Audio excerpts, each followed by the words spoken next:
Guys, welcome Notorious Bulls Radio. Your host Mitchell with Alan, and we have special guest Yorgan de Castro.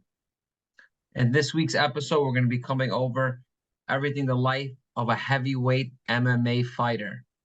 Alan, take it from here. Sure. Yorgan, we were just talking off camera a little bit, but just tell me a little bit about how CES has been treating you. You have a fight coming up for the CES heavyweight title against Kevin Sears. Tell me how you're feeling about that, and let's just get right into it. Yeah, man. I love CES, but as I say, when it comes to local show, I think CES is the next step, the step before you get to any big league. So they put in the good show and the good venue, and they always take care of me. So when I'm not fighting for major league, I'm fighting for CES. They get some. I mean, the matchup is not easy, but they know what putting you in the good spotlight and taking care of me, man. I got a good fight coming up. Unfortunately, I was supposed to fight in February. The fight didn't happen. My opponent wasn't medical fit, but I get right back to camp and we agreed to this fight for the title. Great opponent, guys with a lot of experience, and I can't wait. Yeah, man, it seems like you're in good spirits. It seems like you were just telling me about your strength and conditioning routine and how rigorous that is. Maybe you can talk us through that, how that side of the sport works a little bit. Yeah, so I back home. So right now I'm here only for a week, right? But I like to keep when I go to different places. Sometimes you don't want to be too what I'm saying close mind and just do what you do back home. So me and my coach, every time I went to different spots, they told me be like a sponge, observe whatever they got to show there. So whatever they show me here, I'm taking. So guys, here strength and condition, very hard. Yeah. So Sunday, no, my rest back home. Today I went there. We did like sprints, flat push and pull, overhead pushes and stuff. Like I'm telling you, I'm gonna tell you right now, 150 push-ups. I never do that shit. That's bullshit. Fucking push-ups, fucking abs, a bunch of stuff. So a good, different way to do things. But back home, normal my strength and condition is 2 days of strength, 2 days of cardio condition specific for MMA. Nice. So where nice. are you training out of in Arizona right now currently? What gym is it? Arizona, the gym called it Combat Gym. I think it's Combat Gym. They have some good guys. They have Waldo Cortez Acosta. They have Tyrell Fortune. The guy he was in Bellator. Now he's with PFL. They have a couple big guys here. So me and the coaches, we are very friend. We're a good friend. His name is Francisco Torres, Ravia Torres. So I met him actually it was funny. I met him in Vegas for my last UFC fight, the one I got knocked out. He was in the hospital with his guy, and I was in the hospital too. So we met up. It was 3 years ago. We became friends, and he tried to bring me here since there. So I came here and I like it. To be honest, I think in the future I'll probably do some camp here. They have some. I'm big, dude. I'm 275. They have guys bigger than me here, bigger and muscular. Shit. Yes, like ridiculous. I was super impressed. So you cut very little for your fights. I don't really, yeah. So right now I will diet down. So with 3 weeks out, I will tighten up the diet a little bit, and I'll be 264 by fight week, 60 something. I don't really like sauna. I don't really like to cut weight, so I'll be that. Oh, I'm 36, so I'm not. It used to be easy. Right now, I really have to put a little extra to get it. I'm a big boy, though. I have big legs, big. It doesn't look like when I'm a big boy. No. One of the first fights that I ever watched from you, I saw your opening debut in the Contender Series. But when you did that walk-off knockout against against Tafa, that's a badass knockout against a really badass dude. I mean, those are badass dudes who've been in the fighting business a long time. And you came out, not a lot of people knew you, and you made a big statement that night with that walk-off. And Justin Taff is a big boy though. He cut weight. He told me he cut 20 pounds. He said he don't really, they live a different lifestyle over there. He told me he don't really do diet. He eat everything he want and he cut like about 20 pounds. He's a big boy. They fight all the time. Actually, it's funny because if I win this one, after I win this one, I'm gonna call his brother out. I'm gonna call Junior Taff out. That would be a sick fight. Yeah, he talk a lot of shit too. So every time I do something, he posts, I can knock him out. I say, I got you in my mind, motherfucker. So if I win this one, I'm gonna bust people balls. I'm gonna text UFC. I'm gonna do everything I can to get to him. I'm telling you, and this happens a lot with UFC fighters. You know, they kind of bounce in and out of the promotion, but a few good wins, you're right back in it. We just were talking about it, me and Alan, with Yusuf Zalal. You know, Yes, he just came back and he yes, looked incredible. You know, and he was yes. a little on, a little win, a little lose, but you know, had a few nice big wins outside of the promotion. He came back, put on a killer performance his last outing. And And Billy Q's not a joke. and yeah, and another thing is heavyweights is there's not many heavyweights. We can fight longer. This local scene is not that great. I mean, you can see New England doesn't have many heavyweights. If you stay consistent and you're excited, you actually they like my fight style. If I go there and do what I know I can do, I'm pretty sure I'm gonna go right back. Yeah, man, 100%. I can't wait to see you back in there on the big stage, man. It's gonna be so exciting. Your first fight back in the UFC, I'll be there live. I'll get Let's tickets. go. We'll I'm get gonna all the make a boys out case. there. I'm gonna make a case to be in Boston. Or I'm telling you, like, there's no local guy that can sell ticket more than me. Last time I sold out the whole place, I didn't fight. This time I'm double up the numbers. I'm fighting Wow. Foxwood Casino, but all people, I can tell you, there's nobody in New England can sell tickets more than me. I sell a shitload of tickets. I'm gonna make sure to go there and fight because I know we're a fighter. That's the main thing. But also, if I can bring the crowd, I go there and fight and make it an epic night. I'm gonna let everybody know that I'm ready to UFC Boston when they come. We 100%. got to bring you back to New Jersey. I love New Jersey too. There's a card there in June. I think there's another one that I wanna talk about it. I'm telling you, watch this. I got some great plans. Plus, I have to go through May 3rd. 100%. 100%. Wait, you said something like 2 minutes ago about you not liking the sauna. So I wanted to ask a little bit more about that.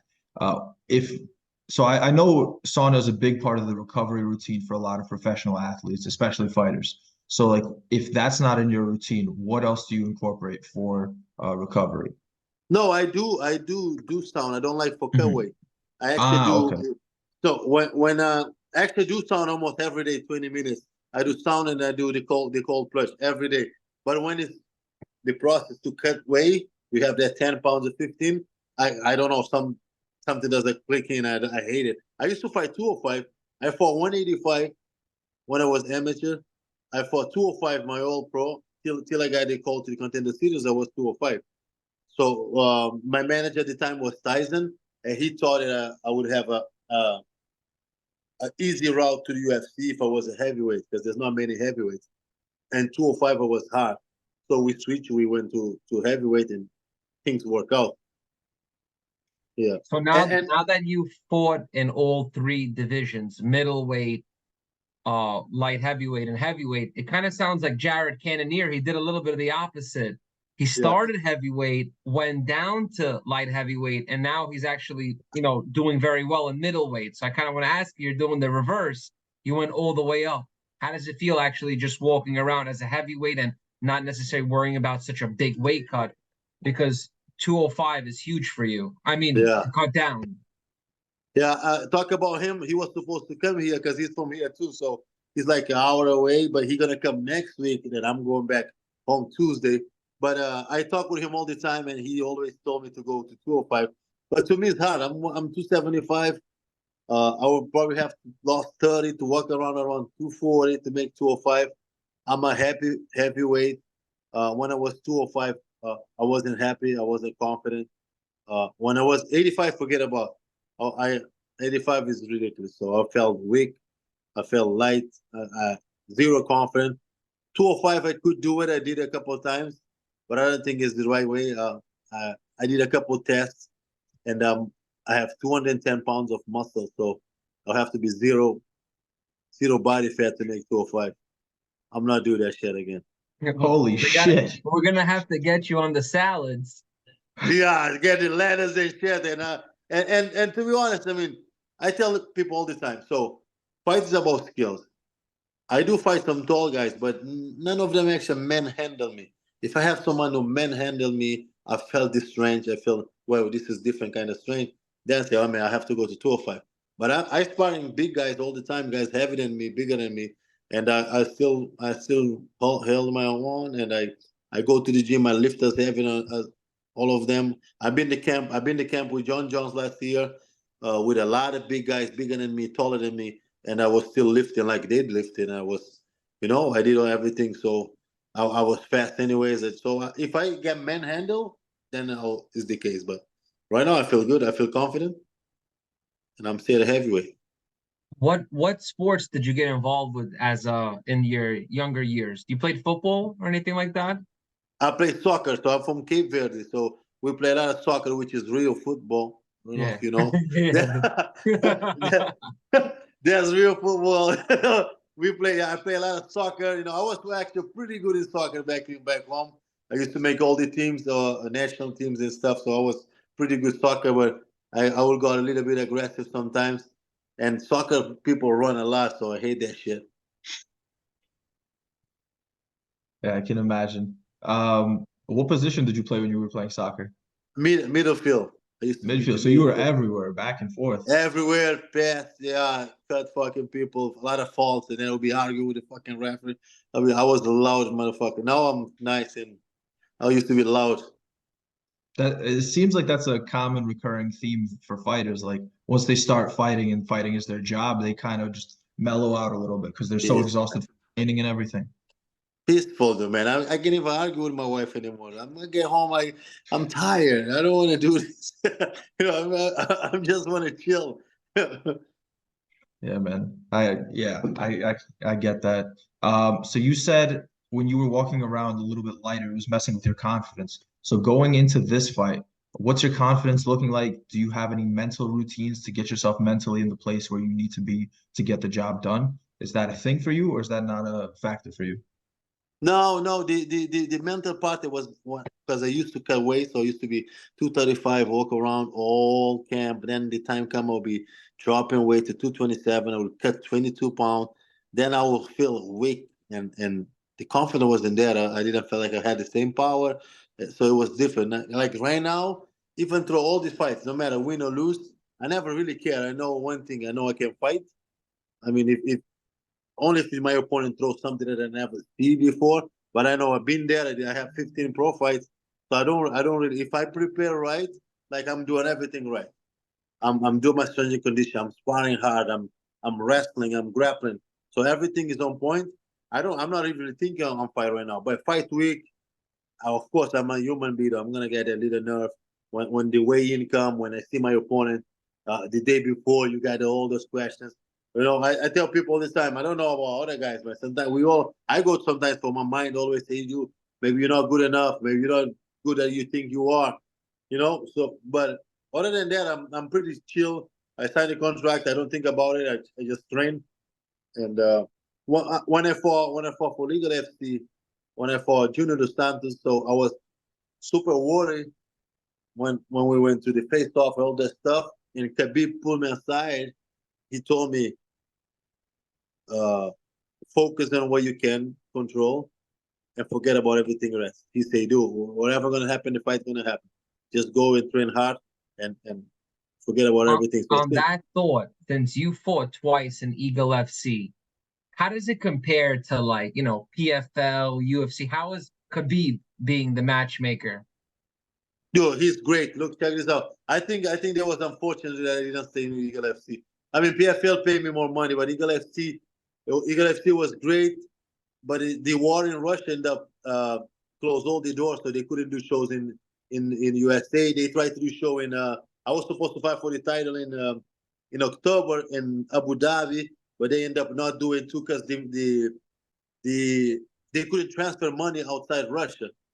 So they end up letting me go and let all of us go. That was the best promotion, not just the way they treat me and all the fighters. But Khabib as a fighter, he was always concerned about how we think. Like when I was supposed to fight, you understand? I post something on my Instagram that they set me up and shit. I got a call from him that if I don't want to fight it, I should not fight it. He never going to set me up. That they think that was a great matchup for both of us. So that's tell you how they care about all the guys. So he was like, I fought one time my second fight already, they give me a new contract. And then I was about to fight for the title after the one. They were about to give me a new contract. So that was great for me. I one of the best promotions I ever fight was Eagle FC. So if it wasn't for the conflict and the issues, with money, you would have stayed with Eagle FC gladly. Absolutely, that was great. I'm telling you, I started making more money than when I started with UFC. And they were about to renew my contract. I was about to fight for the title. It was great. They treat you good, and they are that level too. So they know how to put a show. Yeah, they had some super high level guys. Yeah, Ruziboyev, I think they had a bunch of Russian tanks over there. a bunch of Russia guys. They have they have really good, and he had some great plans too. So it was about to be good. What kind of plans? Plans to do shows almost every weekend, all over the world. He was about to add a new weight class, 165. Oh So he wow. was, yeah, it was unfortunate, Eagle FC. That one of the things that we are allowed to have sponsors too. So it was a lot of good stuff. Man, it's unfortunate that got shut down. But now Yeah. you're with CES. They're the best regional promotion from what you're telling us, from what I've seen. They seem like really, really solid people.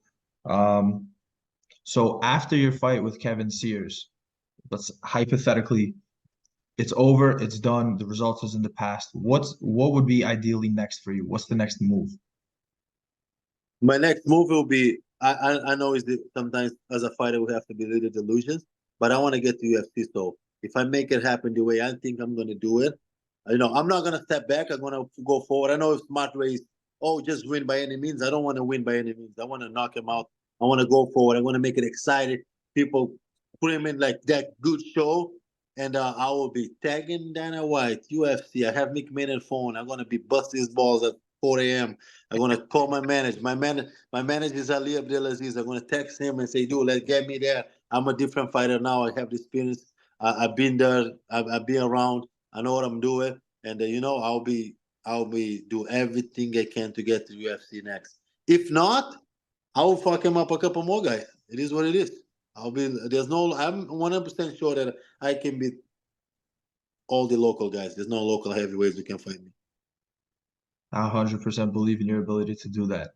100%, man. You got this. I can't wait to see you back at the pinnacle of the sport, man. It's gonna be Thank sick. you, man. And Thank you. just like as an experienced heavyweight fighter, for some newer guys, some newer professionals, amateurs, let's say, if you were to give out like a little tidbit of advice, what would that advice be? Like something that would have helped you early in your career, maybe? So I had this talk with one of my friends yesterday. Don't rush the process. So I was talking with a friend of mine.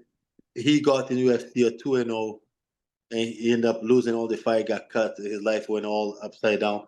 I had the same thing. I had in UFC at 4-0. I didn't think I was experienced enough, but also it's tough because when you got a call, you don't want to say no. But I do think don't rush it. Don't rush the process, but be ready, man. We gotta be ready all the time. So you want to get to UFC, you want to get any major league. Don't turn down opportunities. No, I see guys that train every day. The guys they're good. The guys. Then the time will come. Hey, you want to fight in 10 days? I can. I can make way. I can. So you gotta check some box. Remember, opportunities happen for people that are willing to take it. There are people that will say yes. There are people who sign up and show up. Good things happen when you show up. So with Contender Series, there's a story behind. I was supposed to fight Jimmy Lawson, which was Daniel Cormier and Cain Velasquez main teammate. He was a three-time All-American wrestling, huge, like good guy. So nobody would say yes. I say yes. The way I see it is, people say you're gonna get steamrolled, you gotta get bad. The guy, you have no chance. I see it as an opportunity. Say, okay, they try to build the guy. They try to that's his show. I'm gonna come here and steal his show. That's what I take him. And unfortunately, he got injured. They offered me someone else, but my name was already in because I took the opportunity. They give me another guy. The other guy that I fought was number 8 on the Olympic ladder. 90% of the people think I'll be get fucked up. He was a super heavyweight who walk around 2'9", who cut weight 6'5". So everybody thinks, I mean, this is a bad fight for you. You're never gonna win a high level wrestling against a striker. Wrestling normal win. So I still believe that, you know, life is about opportunity. You may gonna come see him, but in the end of the night, you're gonna be talking about me. So I tell guys all the time, you gotta say yes for things to happen.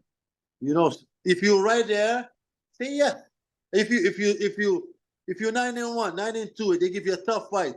Maybe that's the fight that you need to get to UFC. Just say yes. Say yes all the time. When I went to Australia, same thing. People thought I was gonna get knocked out. I say, I mean, it is what it is. I have nothing to lose. I love that. Say yes. I'm telling young guys, don't rush the process, but stay ready. And when your time comes, say yes. Say yes. Amazing, man. Amazing. Why do you think most fighters say no? Do you think it's like just a mental thing or a lack of self-confidence? Sometimes they try to play the game too much. Oh, I have to be smart. Oh, I have to pick and choose. And then you got the time go by. We also don't have that many. We think we have time. We don't really have that much time. Well, how long are you gonna fight? 15 years? 15, 20.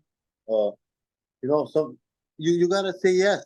People, I know people all the time say, "Oh, you have so many opportunities. You've been there. You've been there." Yeah, you know why? Because I always say, you can ask my manager.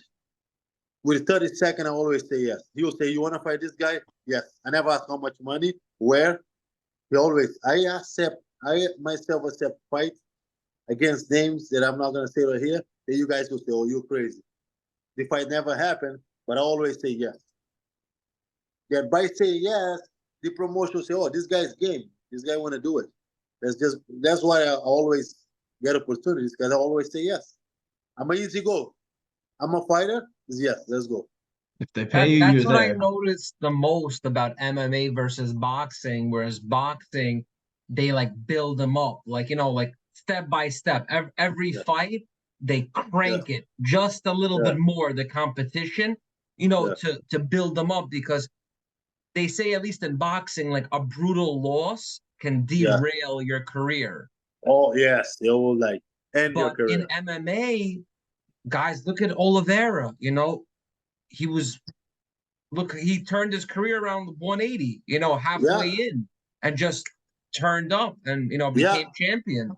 Jan Blachowski, the same thing. He lost 4 fights in UFC. He turned around, they become a champion. Glover Teixeira. MMA is different, and I think the guys that stay consistent and fight and take risks, they always. I mean, Dustin Poirier, Justin Gaethje, Max Holloway. They have a lot of loss, but they are famous. They are superstars. They fight. Especially after last night, what Max Holloway pulled off. Holy shit! Did you see that? I love him, but I'm not just a Gaethje fan, though. It was brutal for me. But I love Max too. Max is great human being, great fighter. Yeah, but he beat up 2 of my guys. He beat up Calvin too, which is my guy, Calvin Cater. Yeah, that was bad. Boston, New England cartel. Yeah, so but Max is another one. You have a lot of losses, but who cares? He's one of the best to ever do it. And when he called out Topuria looked like, whoa. He was like, oh, holy. He's like, yo, that's probably next for me. I think that's the fight to make. But I also think Topuria is really good. No. Topuria has all the pieces. Yes. It's just Max has the balls. Max will fight anybody.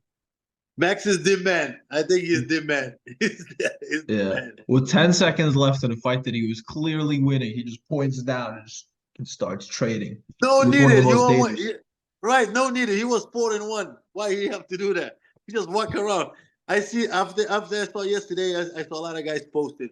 I will do that next time. What? No, hell no. If I'm winning 4-1, why would call someone to go 10-second throw bombs? He's a badass. That's why he's a bad motherfucker.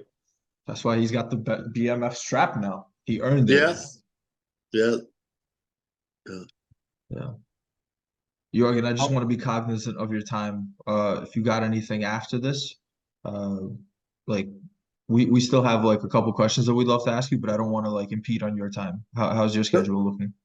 Do I fucking have nothing to do? I'm in the hotel room right now by myself. Fuck, I'm having time of my life with you guys. Sick. Yorgan, Awesome. another question on my end. Alex Pereira said yesterday he wants to move up to heavyweight. What do you think about that for him? Thinking how dominant, he looked against yesterday. As a human being, I think he's a heavyweight. He just put in 20-something pounds the other day. He was 232, I think, yesterday. So he fought boxing heavyweight before he did. He's a great big human, powerful, but I think like the top 5 guys heavyweight to beat him. I think Curtis Blade will beat him. I think Thomas Spinell will beat him. I think John Jones will beat him. I think Cyril Gane will beat him. I think like but he's also I'm right here thinking that yesterday I thought Jamal would win and he just knocked Jamal out. I So I don't know. know. I thought Jamal was gonna punch his number in. Yeah, me too. People tell me I say better than Jamal, and then boom, he just knocked him out. So he got power, he got the skill, but I just think like if you fight someone like Aspinall, Aspinall will take him down immediately. Yeah. And Aspinall is a 270 pound of fast, muscular, strong. If he fight John Jones, I think he'll be like less than a minute. He'll be down. And no, it's guys. This heavyweight come with a lot of other things too. It's not just about the weight. Those guys, the top, at least top 4 or 5, Pavlovsky, those other guys, they're not just big. They big and strong. I mean, he can beat heavyweights. 100% sure he can. He can beat top 10. He can beat top 15. He can beat a lot of guys. He's a high level fighter. But when you get to the 5 guys, I think it's hard. Especially when number 1 is John Jones. Number 1, John Jones. Thomas Spinell. I think Thomas Spinell one of the best. It's hard. Yeah. Let me ask you this: who do you think wins in a hypothetical matchup between John Jones and Tom Aspinall? Who gets that done? John Jones is my boy though. He's the greatest of all time. You cannot go against him. If he decides to fight Tom Aspinall, I know for a fact I've been there with him for 2 camps. He's obsessed. So if he decides to fight Tom Aspinall, he will put in the best camp possible to fight Tom Aspinall. He is so obsessed, so hard worker and methodic with his. I never see nobody like that. I've been around a lot of good people. He is the best for a reason. That guy is obsessed with the game. Seems like that's the key factor with all the greats. GSP, McGregor, even at his prime, everybody's obsessed with being the best. Holloway. So obsessed, man. So obsessed. Sometimes I'll be talking with him that I would say that I think I will never be great because the things they will be telling me, like I said, I'm not like that. Like he's like that tapped in the game that I don't know if they're even healthy to be honest with you. But he's so tapped in the game that like he'll be talking to me, I'll be saying, I don't think so. In my head, I say, I'm not like that. Like it's different. He believes his purpose is fighter, though. He believes like he born to do this and this only. Like he will give up anything to do this. He will give up an arm, an eye, everything. I want to go back to my family. He don't give a fuck. He just no. He believed that if he was back in the day, he would be like a fucking king that will walk through someone's house and take your wife and kill all your family. That's kind of mindset. I'm telling you, the mindset of guys is different. No, but also speaking of John Jones, he comes from a very talented family. Both brothers, Super Bowl champions, defensive, linemen. It's a serious trio. Yeah. He said that he's the smallest one. He said those guys are stronger than him. Chandler and Arthur, both. They say they're both stronger than him. And that's crazy. It's crazy. You 3 brothers fucking played the fucking major sports. All professional athletes. All professional athletes. Yeah. All right, Yorgan, really quickly, I just want to ask you, we talked about Yorgan, the Mad Titan. I just want to ask you, Yorgan, the man, how are you doing? Like, just like as a man, not a fighter, Like, how are you? Dude, that's the fucking good question. I think you guys should ask fighters more about as forget about fighter, ask as a man. I'm fortunate, I'm great because I know how to to separate, you know. So I believe that life is more than just one thing. I do like to fight. Fight is a big part of me, but I don't think the fight defines who I am. So I'm a great father. I'm a great husband. I think I'm a great husband. You know, I'm a great father. I'm a son. You know, so I take care of my family. I have good friends. So I have a circle, pretty good circle that even when I lose, I come back to something. There's guys that get so obsessed in fight game, young kids, man, when they fail, they have no base to support them. That's why we got depression. That's why we got guys got a lot of problems, you know. So I to me, thank God I know who I am, I know what I want, I know why I fight. So I'm a happy man and grateful every single day for the family that I have and for what I want to accomplish in life. So I'm as a man, great. Do I fucking look good? Look at me. I'm good. You look awesome. Awesome. Yeah. All right, Yorgan. Well, thank you so much for chatting with us. I really appreciate it. Man, I wish you the best of luck in this fight. I know you're gonna kill it. Thank you very much. Yes. I'm ready. Fucking ready to. You're more than ready. And we'll definitely touch base soon after. And thank you so much for your time. And always Thank you, check us guys. out on Notorious Pulls Radio. Thank you, man. Appreciate you guys. Take care, Yorgan.